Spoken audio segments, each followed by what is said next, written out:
Ei, pessoal, tudo bem? Bem-vindos ao canal Ale Audiobook, Além das Páginas.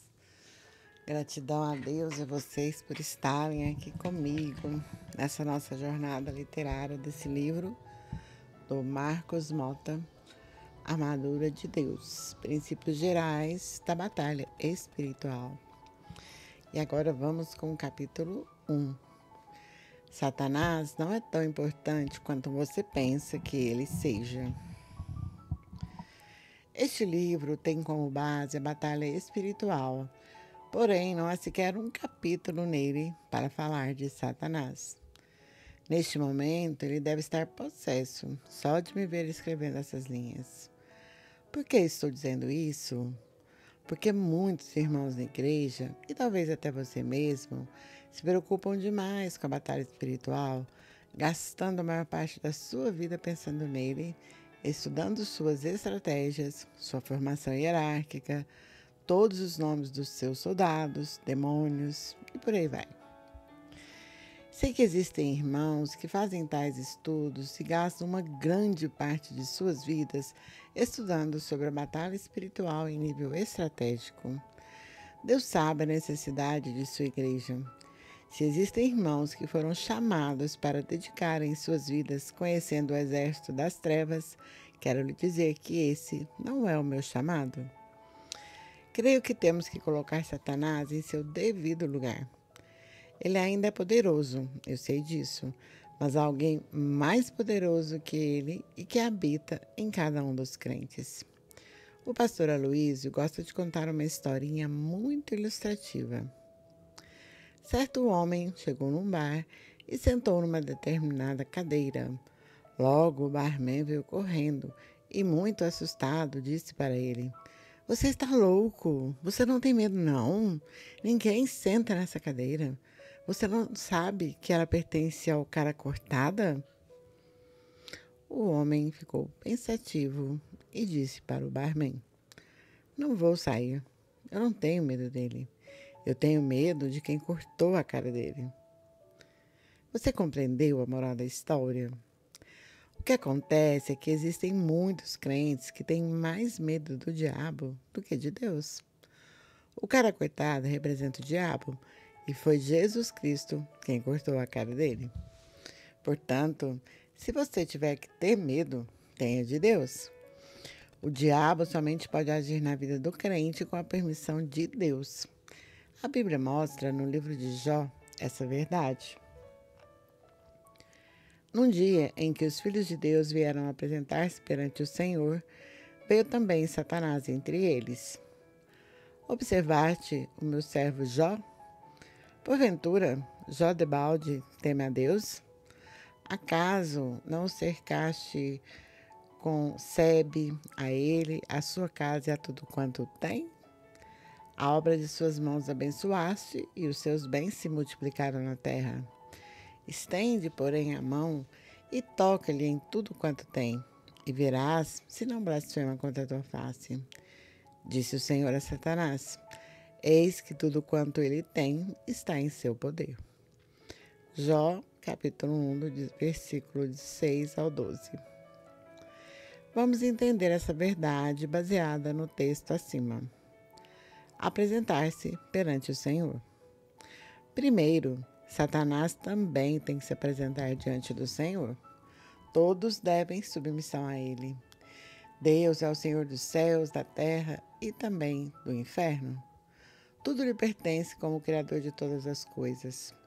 Apresentar também significa que Satanás não pode agir de forma independente, pelo menos não na vida dos servos de Deus. Você é um servo de Deus? Se você for, então, Satanás somente pode tocar em você mediante uma liberação de Deus. E por que razão Deus permite a ele agir em nossas vidas? Não se iluda. Quando o soldado de determinado exército está em treinamento, o general permite que seus oficiais façam coisas terríveis com os soldados para os aperfeiçoarem na batalha. É por isso que Tiago diz em sua epístola: tende por motivo de toda alegria o passardes por várias provações. Tiago, capítulo 1, versículo 2. Meu Deus, como pode isso? Alegrar-me nas provações? Sim, é isso mesmo. Até suas lutas e provações têm um propósito de aperfeiçoá-lo. Sei que não gostamos disso, mas existem muitas coisas que não compreendemos, mas pelas quais é importante passarmos. Vou lhe fazer uma pergunta. Uma criança prefere um chocolate ou um prato de salada? Não tente fazer este teste com seu filho na hora do almoço. Claro que ele vai preferir o chocolate. A salada para ele vai ser uma provação. Ele ainda não consegue enxergar a sua necessidade da salada e nem mesmo tente ensinar-lhe do valor nutritivo dela. Primeiro, que ele não vai entender nada. Segundo, que não vai dar o mínimo valor para isso. Somos como essa criança. Satanás é a cozinheira que traz a salada e não o chocolate.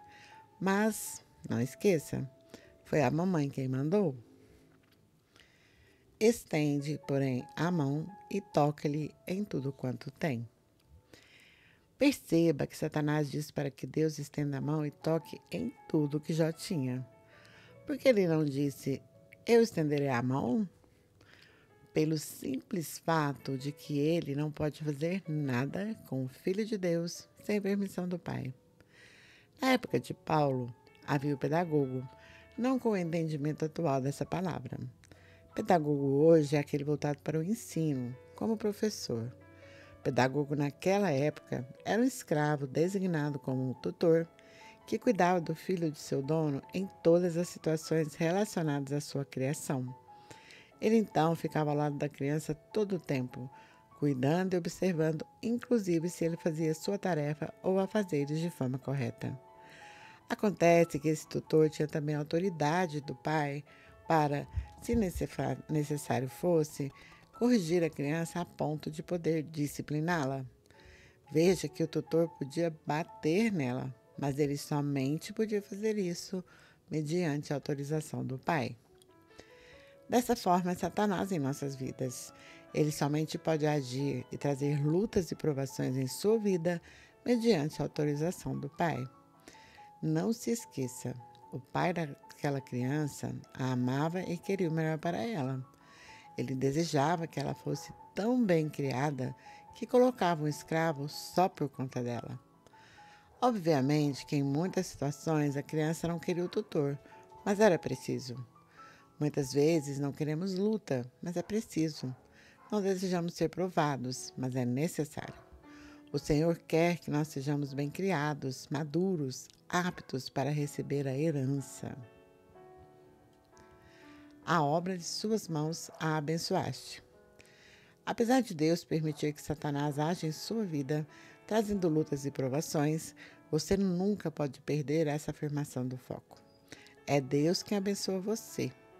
Você é alvo de Deus. Jó era alguém muito abençoado, mas havia algo que ainda faltava nele.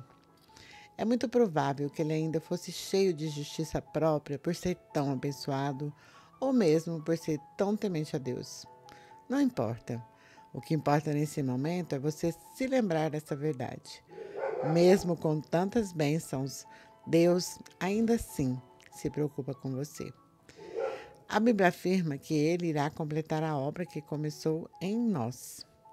Estou plenamente certo de que aquele que começou a boa obra em vós há de completá-la até o dia de Cristo Jesus. Filipenses capítulo 1, versículo 6. Mesmo que você esteja passando por lutas ou tribulações, não esqueçam, a bênção virá. Procure dar a resposta certa. Gosto do Salmo 37 para esse momento. Creio que o salmista dá o caminho para essa resposta. Não te indignes por causa dos malfeitores, nem tenha inveja dos que praticam a iniquidade. Salmo 37, versículo 1. Não se preocupe se você passa por lutas e o seu amigo ou vizinho não passam.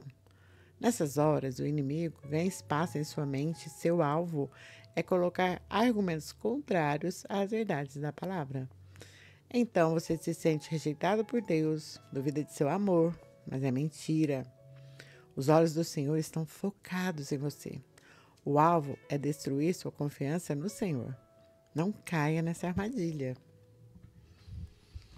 A chave da vitória é: confia no Senhor e faz o bem. Vamos pensar numa coisa. O que é fazer o bem numa hora que parece que os outros prosperam enquanto você anda mal financeiramente? Outros estão com saúde enquanto você está doente.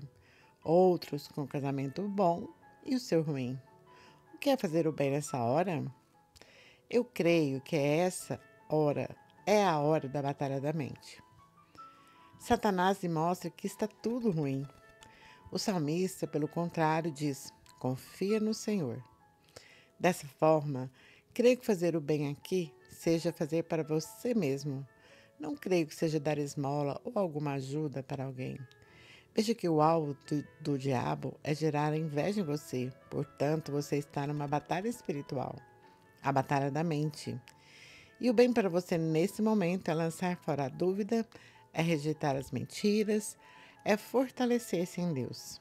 Mas como fazer isso? Alimenta-te da verdade. Vamos falar desse assunto mais à frente, mas é importante aqui você entender que há somente uma maneira de combater o bom combate da fé, lançando mão da verdade. Jesus disse em relação ao Pai: a tua palavra é a verdade. João capítulo 17, versículo 17. E quanto a ele mesmo, eu sou a verdade. João capítulo 14, versículo 6. Jesus e sua palavra são um só. Lance mão de sua palavra. Lance mão das verdades contidas nela e você encontrará alimento nessa hora. Se você se tornar forte, irá enfraquecer o inimigo. Agrada-te do Senhor e Ele satisfará os desejos do teu coração. Não é o Senhor agradar-se de você, é o contrário, agrade-se dele. Por quê? Nas horas de tribulação, será que você tem a disposição de ter o Senhor como algo que satisfaça a sua alma? Nesses momentos, você ainda se alegra nele, inclusive para ficar com ele em comunhão e intimidade através da oração? Se isso acontecer, a vitória virá e ele satisfará os desejos do seu coração. Além da palavra, do regozijo numa hora tão difícil, seu alvo é descansar. E para descansar nessa situação, somente se você entregar a ele suas lutas, angústias, dores, sofrimentos e perseguições. Entregue. Quando você entrega algo, aquilo não fica mais com você. Imagine o carteiro que entrega uma correspondência. Quando ele executa o ato de entregar a correspondência, ele não fica mais com ele, ela não fica mais com ele. Até a entrega, ele era responsável por ela, mas agora ele entregou. A responsabilidade agora é de quem recebeu. Entregue agora mesmo o seu caminho ao Senhor. Confia nele e o mais ele fará. Ele sabe o que fazer com o seu problema. Seja como uma criança que se entrega ao pai. Imagine uma criança que acabou de se machucar. Ela está chorando, mas assim que o papai ou a mamãe chega, ela se entrega completamente. E a partir daquele momento, ela tem a confiança de que papai vai fazer alguma coisa. A responsabilidade agora é dele.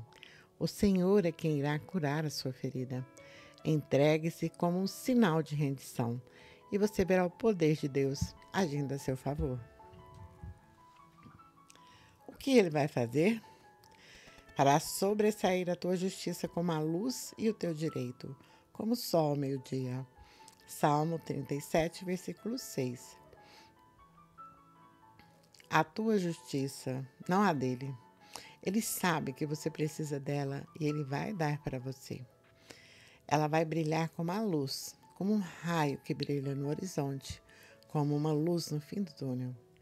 A esperança começa a brilhar e seu direito será tão evidente que todos verão, porque nada pode ser encoberto quando o sol está ao meio-dia. A tribulação vai acabar por completo.